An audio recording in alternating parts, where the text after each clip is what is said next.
Buenos días, mis hermanos. Siempre es un gozo y un privilegio cada vez que a uno le toca compartir la palabra del Señor. Y hoy traigo un mensaje, mis hermanos, que así como me golpeó a mí cuando lo estaba preparando, espero que golpee cada uno de sus vidas. Le puse por título: aunque corras, te alcanzará. Aunque corras, te alcanzará. Cada uno de los que estamos aquí hoy en la PIBC, hay algo que ninguno de nosotros podemos evitar. Que hay dos cosas que en la vida a nosotros nos van a perseguir. La primera es el pecado y la segunda, la bendición. En el mensaje de hoy hay una mala noticia y hay una buena noticia. Y vamos a poner en contexto, porque no quiero ir rápido para que no se me vaya nada. Dice así, vamos a empezar por la mala noticia. Dice en el libro de Números, capítulo 32, versículo 23, mas si así no lo hacéis, he aquí, dice, habréis pecado ante Jehová, y sabed que vuestro pecado, ¿os qué? Os alcanzará. Aquí le está hablando Moisés al pueblo de Israel. O sea, que el pecado nos va a alcanzar. Vamos con la otra base para que arranquemos. Dice, Deuteronomio 28:2.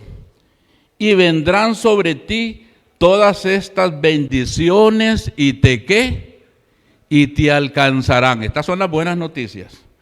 Si oyeres la voz de Jehová tu Dios. Mis hermanos, nosotros creemos que somos tan astutos que nosotros podemos jugar con el pecado y no tener consecuencias. Eso es lo que nosotros creemos. Somos tan ingenuos que podemos creer que podemos jugar con el pecado y no tener consecuencias. Salomón dice que si nosotros podemos caminar descalzos sobre brasas y no quemarnos los pies, ¿qué creen ustedes? Que no se puede. El pecado es tan serio que tuvo que venir Jesucristo a esta tierra para pagar el precio del pecado. Vean lo serio que es el pecado. Lo que pasa es que nosotros le hemos cambiado el nombre a la palabra pecado y la hemos ajustado a nuestra conveniencia. Gracias, mi hermano. Al adulterio le llamamos una canita al aire, ¿verdad? Ahí la vamos acomodando. Al que roba le decimos que es cleptómano. La mentira le llamamos que es una mentira piadosa o una mentirita blanca. Yo soy un tomador social. No, mi hermano, usted es un borracho. Pero nosotros le estamos cambiando el nombre. Y creemos que así las consecuencias van a ser diferentes. Les voy a decir algo, mis hermanos, porque hay muchos pastores y predicadores que le han metido a la gente y cosas que hay mucha gente que cree, que dicen, ay, como dice el dicho, el que peca y reza, empata. Uno dice, si yo me arrepiento, Dios me perdona. Tiene toda la razón, mi hermano. Si usted peca, el Señor lo perdona. Pero hay algo que no se lo brinca a nadie, que son las consecuencias del pecado. Y eso es en que a veces mucha gente se frustra. Porque si usted ha tenido un estilo de vida y usted llega a los pies del Señor, el Señor a usted lo perdona. Pero las consecuencias de su forma de vivir antes de llegar a los pies de Cristo, eso no se lo quita el Señor. Usted tiene que asumir esa consecuencia. Y hay muchas personas, vea, un día llegó no voy a decir el nombre, pero me llegó un hermano y me dice a mí, yo estoy frustrado. Le digo yo, ¿por qué? Yo antes de conocer a Cristo, dice, yo tenía una suerte, yo pegaba todas las semanas. Jugaba y siempre pegaba. Y ahora tengo un año y no pego nada. ¿Ah? Las consecuencias del pecado no se quitan, mis hermanos. Y nosotros tenemos que recoger las consecuencias del pecado. Y la palabra del Señor nos enseña que hombres como ustedes y como yo, hombres consagrados al Señor, en determinado momento resbalaron. Y yo voy a contarles una historia, pero se la voy a contar de una manera diferente.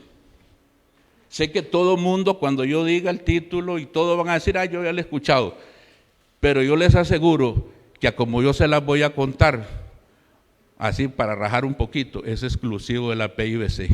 Usted no lo ha escuchado.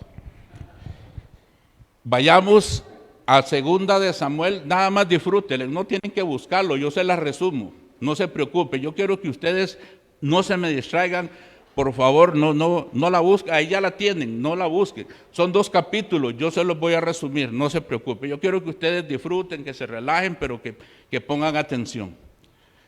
Dice en 2 de Samuel capítulo 11 y arranca con un título que dice David y Betsabé. Todos lo hemos escuchado ese otro, pero pónganme atención a esto, que esto es muy importante. Dice que en tiempos cuando los reyes de Israel estaban haciendo lo que el Señor les había encomendado que hicieran, salió Joab, los siervos, el pueblo de Israel, y llegaron y cercaron a Ramá. Ramá en el hebreo significa la ciudad de las aguas. La cercaron, o sea, la amurallaron, la cercaron. Y en este otro lado, en Jerusalén, aquí en Jerusalén, estaba David, que no quiso hacer lo que Dios le había encomendado. Aquí los enviados, Joab y el pueblo de Israel y sus siervos, habían cercado a Ramá. Pero de este lado, el enemigo había cercado a David. Porque a veces lo peor que nos puede pasar a nosotros como creyentes cristianos es relajarnos y sentirnos cómodos. Él estaba en su casa y se sentía cómodo. Bajó la guardia y llegó el pecado y tocó la puerta a su casa. Okay, vamos desarrollando la historia. Se levantó él en una tarde. El palacio estaba construido en una parte estratégica, donde él tenía una visión que no tenían las demás casas. ¿Por qué? Por asunto estratégico. Él podía ver a mucha distancia. Y se subió a su terrado. Ya había hecho una siesta y se levantó y vio a una mujer, dice que era una mujer hermosa, que se estaba bañando. En la Biblia hay un verbo que se llama chabot. Este verbo aparece unas 70 veces aproximadamente, tanto en el Antiguo como en el Nuevo Testamento, que dice que hay una diferencia entre ver y mirar. Ahí vemos en el versículo 2 de capítulo 11, versículo 2, vamos desarrollando la historia. Dice que él vio a Betsabé bañándose. Ahí no hay ningún problema. Pero después la miró. Ahí está el problema. Cuando nosotros vemos a una persona, la vemos con los ojos físicos. Pero cuando nosotros miramos, ya nos detenemos. Y él se detuvo a verla. Él la miró. Y cuando nosotros miramos algo, lo vemos ¿con qué? Con la mente. Y dice un filósofo que la mente es nuestro peor enemigo, porque ella conoce todas nuestras debilidades. Y él la miró, y como decían los viejitos de antes, hasta que le dio fin. La miró hasta que se metió la mujer a la casa. Y a él eso se le, de la mente le bajó ¿a dónde? ¿Le bajó a dónde? Le bajó al corazón. Porque dice en el libro de Mateo, capítulo 5, versículo 28, hablando el mismo Señor Jesús, dice: mas yo le digo a ustedes que cualquiera que mira a una mujer y la codicia, ¿dónde? ¿Dónde la codicia? En el corazón. Ya adulteró. ¿Ve la diferencia entre ver y mirar? Porque cuando a usted lo pasa una mujer, no hay problema. Pero cuando ya usted parece como el exorcista, que tuerce la nuca para terminar de verla, ahí ya sí hay un problema, mi hermano. Ahí sí hay un problema. Ahí sí hay un problema.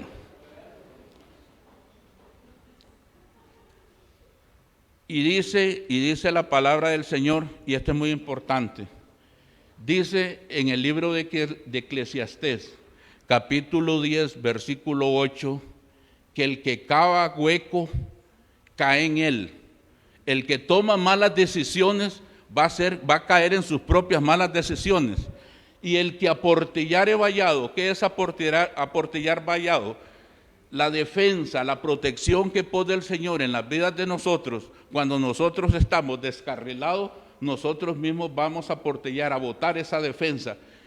Y lo trágico, y dice que nos morderá la serpiente.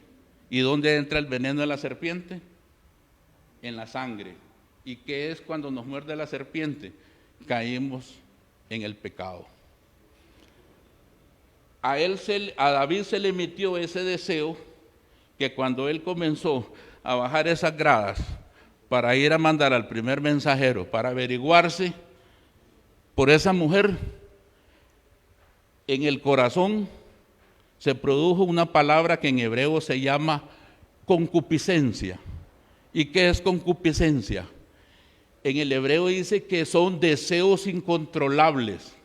Él no pudo controlar ese deseo a él lo dominaba. Qué tremendo, porque imagínense cómo iba desbocado, cómo va ascendiendo el pecado en la vida de uno cuando nosotros le vamos dando lugar. Él bajó esas gradas y le dijo al primer mensajero: anda, averiguame, le dio las señas de la casa, averiguame cómo se llama la mujer que vive ahí. Y vamos a entrar al versículo 3, estamos en el 11:3. El mensajero le llevó la información, pero yo se la voy a dar más completa. O sea, yo soy más chismoso. Dice que ella era nieta de Ahitofel. Ahitofel, mencionado por el mismo David, era un hombre sagaz, astuto y sabio. Era consejero del círculo íntimo de David, Ahitofel. Y fue un hombre tan importante en tiempos de David. Si quieren lo apuntan ahí, en el Salmo 41, versículo 9, ese versículo está dedicado a Ahitofel, donde le dice: hombre de mi paz, que te traté como amigo, compartiste mi mesa y mi pan, y después me traicionaste mordiéndome el calcañal. Porque él Más adelante, no es ahora la predicación, pero más adelante él traiciona a David. Dice, y él tiene un hijo que se llama Elián. Elián en el hebreo significa Eli, Dios, An, pueblo. O sea, la voz del pueblo de Dios. Ese era Elián. Dice, y la hija se llama Betsabé. En el hebreo es Betsheba, la séptima hija o la hija de la promesa. Ese era el nombre. Y para rematarle dice, y el esposo de ella es Urías el Eteo o el hitita, hombre valeroso, valiente, íntegro, leal. Vea todos los atributos que tenía. Por eso le digo yo que el informe mío está más detallado que ahí. Era valeroso, valiente, vigoroso, un hombre leal. Y aparte de eso era capitán de la guardia y también capitán de la guardia personal de David. Cualquier hombre con un informe de esos, ¿verdad, doña Catalina? Cualquier hombre con un informe de esos dice, aquí no me embarco. Pero él estaba tan desbocado que no le importó. Qué tremendo, ¿ah? Cómo es el pecado, cómo va avanzando. ¿Y saben lo que hizo más noche? Mandó a 2 mensajeros, ya no mandó a 1, mandó a 2, y dicen, vayan por ella, por la mujer. No, ni se mueve. Y vinieron por ella, y en la noche la mujer venía tapada, y ellos aquí, y como es el pecado, métela por la puerta trasera, que nadie te vea en la noche. Ahí vinieron y se la trajeron, ¿verdad? Y hay algo muy importante. ¿Sabe por qué estoy recalcando eso? Porque todo eso pasó en la casa de él, no tuvo que salir, todo pasó en la casa. Qué tremendo eso, ¿va? Le digo yo que esto lo estoy viendo hasta ahora usted. Y llegó y se acostó con ella y pasó lo que pasó. Y una vez que a él le pasó, ya no quiso verla, la despidió y ella se bañó, se purificó y se fue para la casa y dice, no pasó nada. A este ya el deseo lo había satisfacido y ella, avergonzada, se bañó y se fue para la casa. Dice, se purificó, se bañó y no pasó nada. Y pasó el tiempo, mis hermanos. Primer mes y nada. Segundo mes y nada. ¿Se imaginan en estos tiempos? Agarrar el celular ahí, WhatsApp, pero lo voy a matar, le voy a decir, seguro dice Isabel, pero lo voy a mandar personal. ¿Se imagínense un dedazo ahí y se me vaya para el cuerpo pastoral? ¿Ah? Voy a hacerlo personal. David, estoy encinta. Y vienen las preguntas tontas. ¿Y cómo así? ¿Y cómo va a ser? ¿Y cómo así? Otra pregunta tonta. ¿Estás segura? Y viene la más tonta de todas. ¿Y vos estás seguro que es mío? Claro, mi rey, ¿no ve que yo no tengo esposo? Él está peleando allá. Y vos sabes que como el único que estuve con vos. Y viene algo que eso solo a la mente de David se le podía ocurrir. Mandó a traer, vea cómo va el pecado, para ir tratando de tapar el pecado. Mandó a traer al esposo, a Urías, supuestamente para pedirles informes de cómo estaba la guerra. Pero le voy a adelantar alguito, porque el Señor, eso que David iba a hacer, no se lo permitió. Cuando a Urías le avisan de que tiene que el rey lo llama para ir a dar un informe de cómo está la guerra, Urías sacó la espada de su costado y él hizo un juramento. Ve el juramento que hizo este hombre. Dice, juro por mi vida y porque la casa de Judá e Israel y el arca del Señor están en tiendas, que yo no voy a ir a mi casa, ni voy a disfrutar de los placeres de mi casa ni de mi esposa. No voy a descender a mi casa. Mientras ellos están aquí arriesgando sus vidas, yo no voy a descender a mi casa. Con eso no contaba David. Con eso él no contaba. Y vino Urías y se presentó con él y ya le preguntó que cómo estaba Joab, que cómo estaba todo, y le dice, ya lo despidió y le dice, vete para tu casa. ¿Y qué hizo él? Se quedó en la guarnición con los soldados que estaban ahí y no descendió a su casa. Y habían otros ahí que estaban viendo y llegaron, vea cómo va el pecado. Ahí eran otros que había metido para que le avisaran. Y le dijeron, él no descendió a la casa, se quedó a dormir ahí.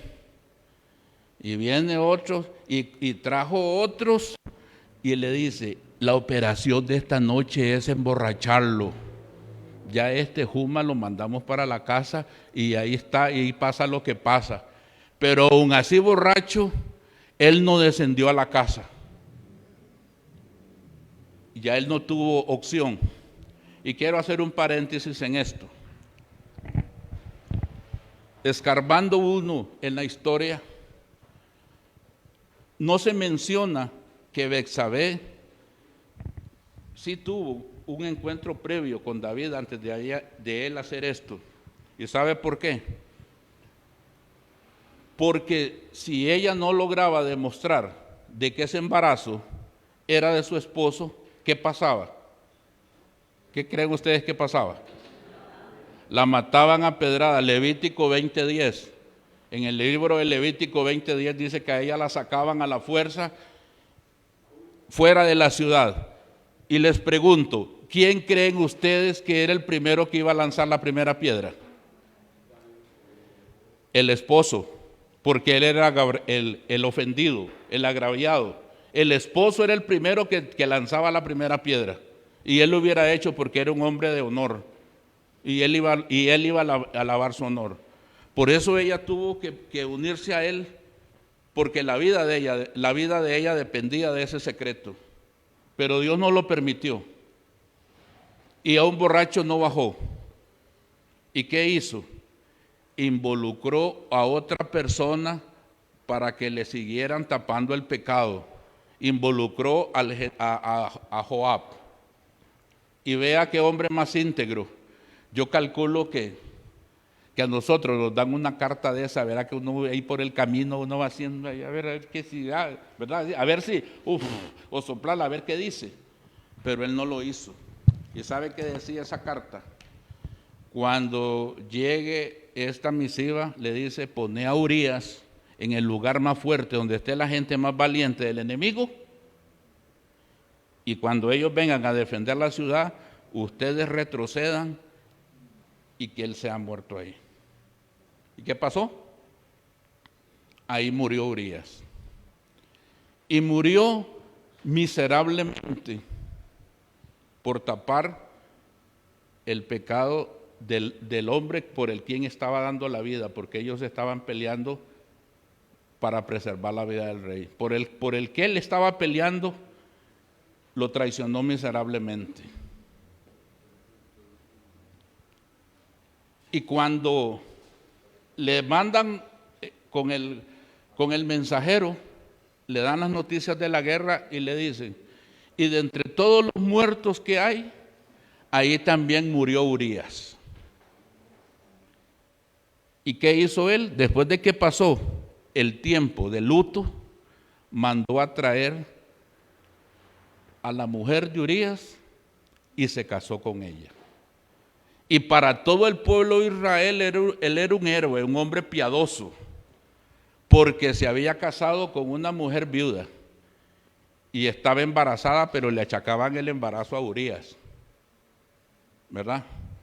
Y toda esta historia que les estoy contando, dice ahí en el versículo 27, que todo esto que David hizo, dice que fue desagradable a los ojos del Señor. Porque nosotros somos tan ingenuos que cuando nos vamos a portar mal, comenzamos a ver que nadie nos vea, que nadie conocido nos vea, y cuidándonos también de la gente de la iglesia que no nos vea, ¿verdad? Para portarnos mal. Pero nunca, nunca, nunca hacemos así. ¿O es que no dice ahí que todo esto que hizo David fue desagradable a los ojos de Dios? Me dice a mí el libro de Proverbios, capítulo 15, versículo 3, el Señor está en todo lugar, viendo lo que hace el bueno y viendo lo que hace el malo. Y en Segunda de Crónicas, capítulo 16, versículo 9, dice que los ojos de Jehová contemplan toda la tierra para mostrar su poder a favor de aquel que tiene un corazón perfecto delante de él. Y en ese momento el corazón de David no era perfecto. Y quiero que se fijen en esto. ¿Cuánto tiempo creen ustedes que David corrió con ese pecado? Que la gente le ayudara a tapar ese pecado. Aproximadamente 2 años. 2 años. Y él estaba contento aquí en su casa, en Jerusalén, en su palacio. Estaba contento. Había corrido 2 años. Pero él no se daba cuenta que las consecuencias de su pecado venían ¿qué? ¿Venían qué, mis hermanos? Venían caminando. Venían caminando. Como dice mi hermano Pastor Marvin, para Dios no hay plazo que no se cumpla, ni deuda que no se pague. Mi mamá, cuando nosotros estábamos pequeños, no sé si ustedes han escuchado este dicho, pues yo se los quiero decir.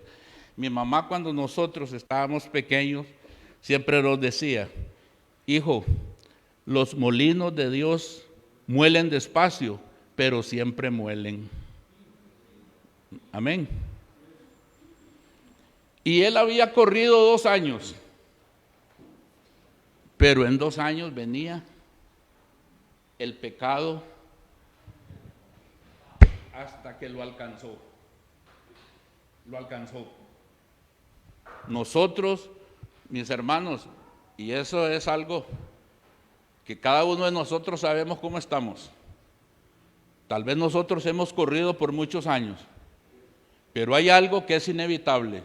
Tarde o temprano a nosotros el pecado nos va a alcanzar. Nos va a alcanzar.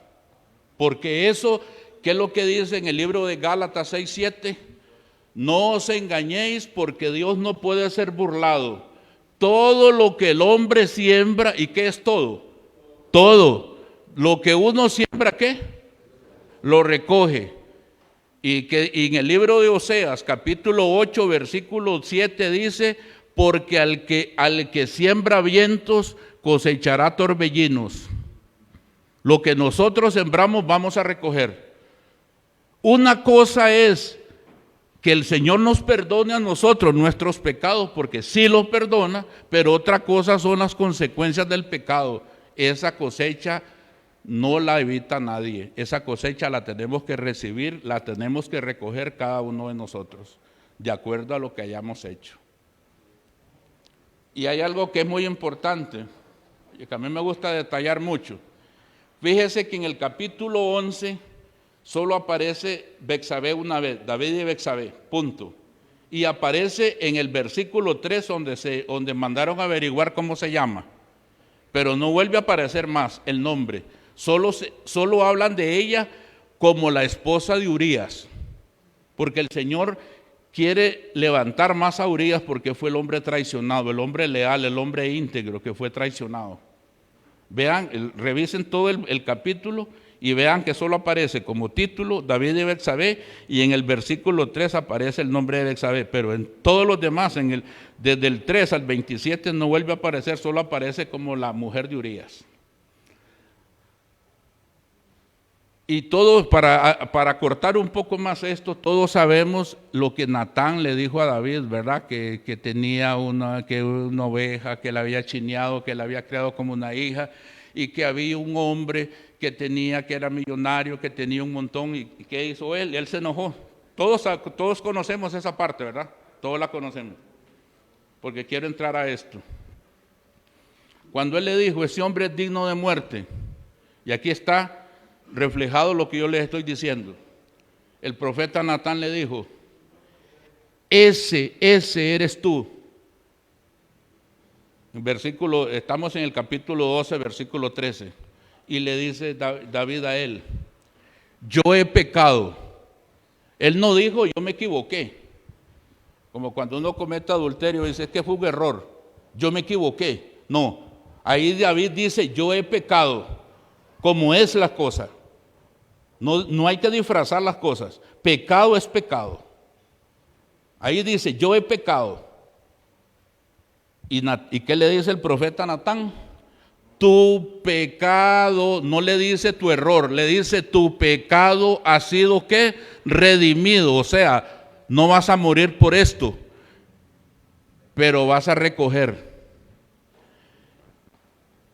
Y esto es más duro, mis hermanos, porque cuando él le dice, te puse por rey, te preparé, te puse por rey por Israel. Vea todo lo que le dice Dios. Te preparé, te salvé de Saúl, te di a Judá e Israel, y todas las mujeres que eran de Saúl te las di también. Y si aún esto no te hubiera satisfecho, yo te hubiera añadido más. Pero dice, pero por cuanto no valoraste mis palabras, te fueron en menos.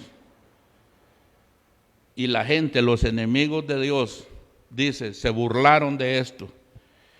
Yo cuando lo estaba así, yo lo compartí con mi esposa y uno dice, qué cosa, ¿verdad? Imagínense que si uno tiene un mal comportamiento y gente que no es creyente, lo ven a uno haciendo cosas, ¿qué dicen ellos? No, hombre, si para ir ahí a la PIBC y ver a este que es líder, se porta así, no, hombre, yo creo que yo estoy mejor que él. Y lo que hacen es, y eso es lo que Dios le está cobrando a él, porque dice, porque los enemigos de mí se burlaron, blasfemaron. ¿Me entiende? Vea la consecuencia del pecado, que nosotros somos tropezaderos para gente que quieren venir acá, pero con el comportamiento de nosotros, dicen, no, hombre, si para hacer como eso, que van a la PIBC, no, hombre, yo estoy mejor que ellos. Y la gente decía, si David supuestamente es el cantor de Israel, el hombre que de acuerdo al corazón de Dios, y mandó a matar a Urías para quedarse con la mujer, y todo el mundo se burlaba de eso. Y el Señor es lo que le dijo, por eso el resultado de esto, tu hijo va a nacer muerto. Mis hermanos, nosotros no podemos jugar con el pecado. No, que no nos pase las de Sansón, que Sansón en su momento dijo, yo voy a salir de esta como todas. No, Señor, porque y le vuelvo y le repito, para el Señor no hay plazo que no se cumpla, ni deuda que no se pague. Y a David le llegó el tiempo de pagar, y pagó. Y él mató a espada a un hombre para quedarse con la mujer, y la espada nunca se apartó de su casa, porque hasta el propio hijo lo persiguió para matarlo. Por eso nosotros debemos de tener temor y temblor, porque aunque nosotros corramos, el pecado nos va a alcanzar.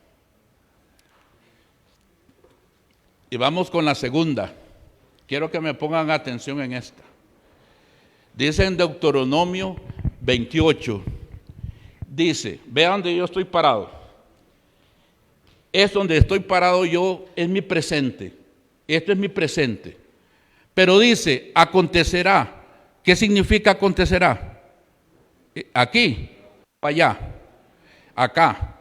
Acontecerá es en el futuro. Acontecerá que si oyeres atentamente la voz de Dios que yo te hablo cuando, hoy, y la ponemos por obra, pero ¿cuándo? hoy, la ponemos por obra hoy. Dice, serán bendecidos la obra de tus manos, serán bendecido tu entrada y tu salida. Dice el Señor, en tu trabajo, dice, te voy a poner por cabeza y no por cola, vas a estar arriba y no abajo. Esta es la forma en que Dios quiere bendecirnos. Aquí le está hablando Moisés, le está hablando al pueblo de Israel. Pero uno dirá, pero este también era solo para el pueblo de Israel. Sí, ellos conocían los principios cuando el Señor quería bendecir a una persona, quería bendecir a un pueblo. Pero también es válido para nosotros, porque delante de nosotros está la bendición y la maldición, el pecado o la promesa. Cada uno de nosotros tenemos la libertad de aceptarlo o no aceptarlo. Y vea que siguiendo leyendo esa parte para ir resumiéndolo, dice que ustedes no van a tener que ir a pedir prestado, sino que la gente te va a venir a pedir prestado a vos.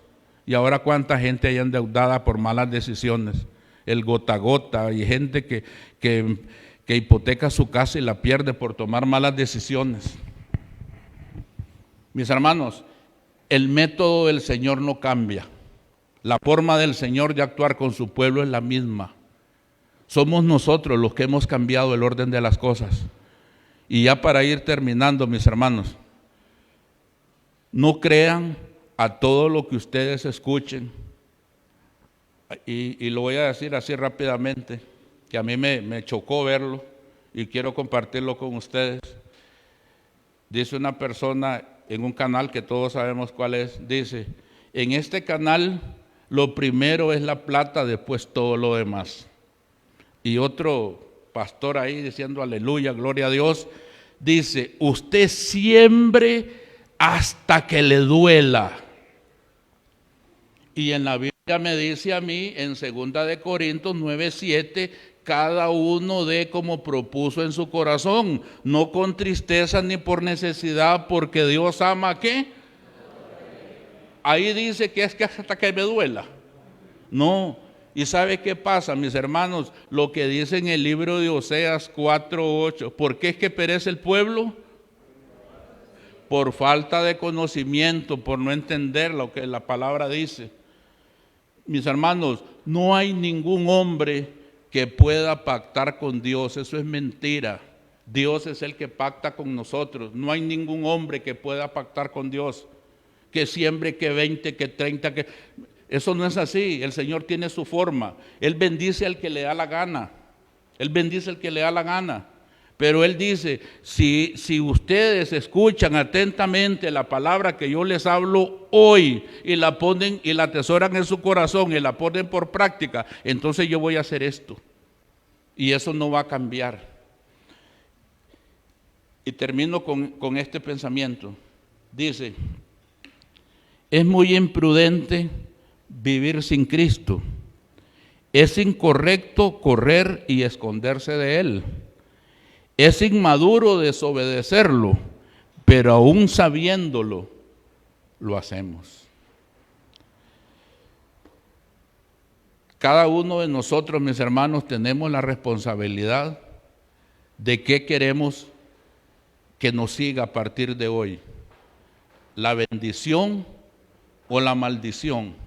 En el libro de Deuteronomio 30:19 dice, pongo al cielo y la tierra por testigo contra vosotros, que delante de ustedes está la bendición y la maldición, el pecado y la bendición. Y el Señor nos ayuda, dice, yo les insto a que ustedes escojan la bendición, no solo para nosotros, sino también para nuestros hijos. Que el Señor nos ayude, mis hermanos, a que en este día podamos tomar la decisión de qué queremos que nos siga en nuestra vida a partir de hoy, si la bendición o la maldición. Pero que algo nos va a seguir y algo nos va a alcanzar, eso es seguro. Eso nadie lo puede evitar. Oremos.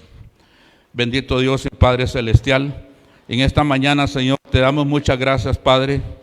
Gracias, Señor, porque tú nos has hablado, mi Dios, y nos has confrontado con aquellas cosas, Señor, que hemos hecho o que hemos dejado de hacer. Mi Dios, te pedimos, Padre Santo, que seas tú el norte, que seas tú nuestro apoyo, nuestra dirección, que seas tú nuestro capitán, Señor, para que juntos, Señor, podamos llegar al destino que tú quieres, Señor. Padre Santo, ayúdanos, Señor, a que nuestra mirada, que nuestro enfoque sea siempre tú, Señor, en nuestras vidas, para que nuestra vida no se aparte ni a derecha ni a izquierda, Señor, y que podamos llegar a la meta, Padre Santo. Ayúdanos, Señor, ayúdanos, Padre Santo, a que cada paso que demos, a que cada acción que hagamos, Señor, seas tú partícipe, Señor, y que nosotros podamos en cada acción y en cada palabra, en cada movimiento de nuestra vida que hagamos, Señor, podamos agradarte, Padre Santo. Ahora, Padre Santo, que nos disponemos